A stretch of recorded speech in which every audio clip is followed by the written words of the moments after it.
여러분, 안녕하십니까? 오늘은 대한민국 외교의 방향성과 좌표에 대해 짚어보는 시간을 준비했습니다.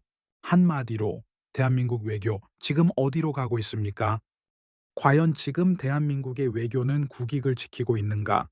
아니면 특정 이념이나 정치적 이해에 따라 흔들리고 있는가?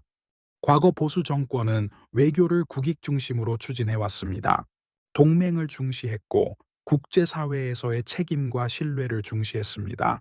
하지만 최근 들어 우리 외교의 근본이 흔들리고 있다는 지적이 나옵니다. 그 중심에는 자유진영과의 거리두기가 있습니다. 한국은 자유민주주의, 시장경제, 법치라는 가치를 공유하는 미국, 일본, 유럽 국가들과 협력해 왔습니다. 이것이 외교의 기반이자 안보의 축이었습니다. 그런데 최근 몇 년 사이 이 축이 느슨해지고 있다는 신호가 곳곳에서 나타나고 있습니다. 국제회의에 불참하거나 동맹과의 공동성명에 유보적 태도를 보이거나 혹은 중국과 러시아에 대한 언급을 회피하는 모습 말입니다. 이러한 태도는 단지 외교적인 중립을 지키기 위한 전략이 아닙니다.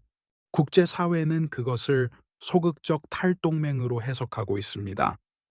여러분, 외교는 침묵해도 메시지를 보냅니다. 어떤 회의에 참석하지 않는 것조차 강력한 신호가 됩니다. 지금 한국의 외교는 외교 전략이 아니라 국내 정치 논리에 따라 움직이고 있는 듯한 인상을 주고 있습니다. 이념적 외교는 결국 국익을 해칩니다. 우리가 외교에서 추구해야 할 것은 좋은 사람이 아니라 좋은 이익입니다. 국익 중심 외교란 우리가 무엇을 얻고 무엇을 지켜야 하는지를 냉정하게 판단하는 일입니다. 최근 한미 관계는 과거보다 불편한 기류가 흐르고 있다는 평가가 나옵니다. 동맹 간의 신뢰가 조금씩 무너지고 있다는 신호입니다. 미국은 더 이상 한국을 아시아 안보의 핵심 축으로 보지 않을 수 있습니다.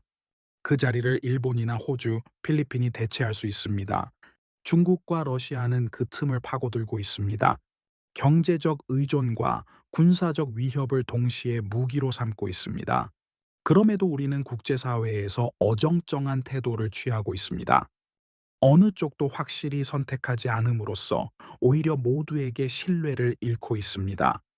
특히 IP4, 즉 한국, 일본, 호주, 뉴질랜드가 포함된 인태 협력 구도에서 한국만 주춤한다면 국제사회는 한국을 불확실한 파트너로 간주할 수 있습니다. 국제협정, 경제협력, 안보 공유에서 실제로 불이익이 발생할 수 있습니다. 한일 관계는 어떻습니까? 과거사 문제에만 집착하면서 미래지향적 협력은 지연되고 있습니다. 지금은 과거가 아니라 현재와 미래를 위한 외교가 필요한 시점입니다. 일본은 이미 인도 태평양 지역의 중심국으로 도약하고 있고 국제사회도 일본의 역할을 높이 평가하고 있습니다. 이 와중에 한국만 발을 빼고 주저하고 있다면 국제 무대에서의 입지는 계속 좁아질 수밖에 없습니다. 대한민국의 외교는 더 이상 피해자 외교여서는 안 됩니다. 주도하는 외교, 설득하는 외교, 결정하는 외교가 되어야 합니다. 국내 정치와 외교는 분리되어야 합니다.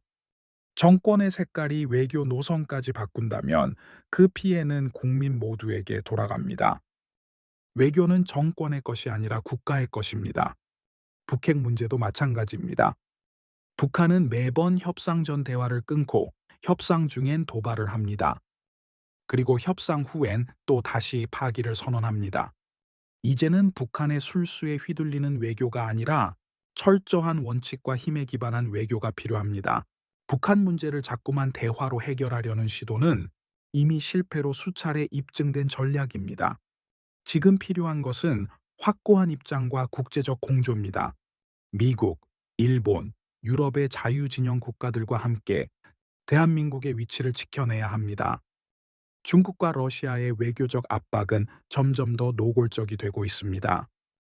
경제적 보복은 물론 군사적 위협까지 병행되고 있습니다. 그에 대응하기 위해서라도 한국은 확고한 외교 정체성을 가지고 있어야 합니다. 기회는 평등하고 과정은 공정하며 결과는 정의롭다는 말, 외교에도 적용될 수 있을까요? 국제사회는 결과를 봅니다. 그 국가가 무엇을 선택하고 어떻게 행동했는지를 말입니다. 지금 대한민국은 국제사회에 어떤 메시지를 주고 있습니까? 명확한 태도도, 확고한 원칙도, 뚜렷한 우선순위도 보이지 않습니다. 이대로라면 한국은 어느 편에도 속하지 못하고 어느 편으로부터도 신뢰받지 못하는 고립의 길을 걷게 됩니다. 대한민국 외교, 지금 이 방향이 맞는 걸까요? 지금이야말로 외교의 뿌리를 다시 점검하고 국익과 미래를 위해 새 판을 짜야 할 때입니다. 대한민국 외교는 다시 중심을 잡아야 합니다. 자유, 시장, 법치의 가치 위에 외교를 재건해야 합니다. 보수의 외교는 냉정하지만 정확했습니다. 그 길로 다시 돌아가야 합니다. 정치보다 앞서야 하는 것이 외교입니다. 정권보다 오래 남아야 하는 것이 외교입니다. 그리고 국민보다 앞설 수 없는 것도 외교입니다. 외교는 국민을 위한 도구이지 정권의 무기가 아닙니다. 대한민국의 외교는 다시 중심을 잡아야 합니다. 지금 이 순간에도 세계는 빠르게 재편되고 있습니다. 한국이 그 중심에 설 것인지 주변에 머무를 것인지는 지금 우리의 선택에 달려 있습니다. 대한민국 외교 어디로 가고 있습니까? 그리고 여러분은 어떤 외교를 원하십니까? 구독과 좋아요는 진실을 말하는 언론을 지키는 힘이 됩니다. 대한시선은 앞으로도 균형 잡힌 시각과 깊이 있는 분석으로 여러분과 함께하겠습니다. 이 콘텐츠가 의미 있다고 느끼셨다면 작은 후원이 큰 힘이 됩니다. 후원 계좌는 하단의 링크를 통해 부탁드립니다. 작은 후원은 큰 힘이 됩니다. 여러분의 응원이 대한민국 언론의 중심을 지킵니다. 구독과 좋아요, 알림 설정까지 부탁드립니다.